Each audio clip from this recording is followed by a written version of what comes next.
malinaw talaga siya ha. Iba siya sa mga CCTV guys. And talagang malinaw yan.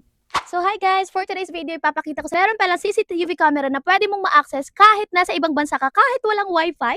Meron palang ganun. Kita ko sa screen yung mga inclusion niya kapag bumili kayo nito. Super premium talaga ng atake niya mga mi kasi eto na yung box niya pag dumating siya sa bahay. Solar panel siya. So kahit nasa bukid area kayo, pwede niyo siyang ilagay sa bahay ninyo. Kahit nasa remote area kayo, pwede niyo siyang gamitin kahit mga lugar na walang wifi, walang kuryente, pero gusto mo pa rin talagang ma-access yung lugar niyo. Sakto na lang sa nabilihan naming lupa, wala pang kuryente doon. Kaya eto yung gagamitin namin.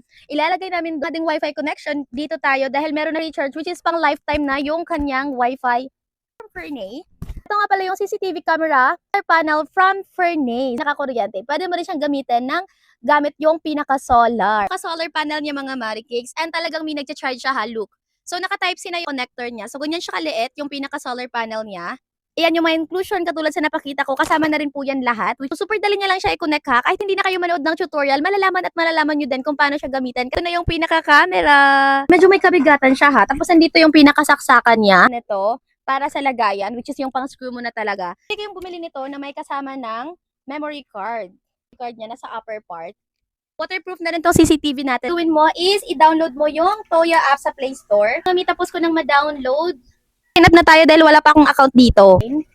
Tapos, done.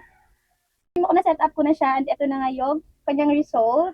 CCTV na mga normal, which is meron siyang motion detection. So, kapag gumagalaw-galaw, ayan, nare-detect yan, umiikot yan. Meron na siyang setting sa pinaka-phone mo. Device volume, motion tracking, anti-flicker. That's it guys, matagal talaga siyang malobat kahit sulit.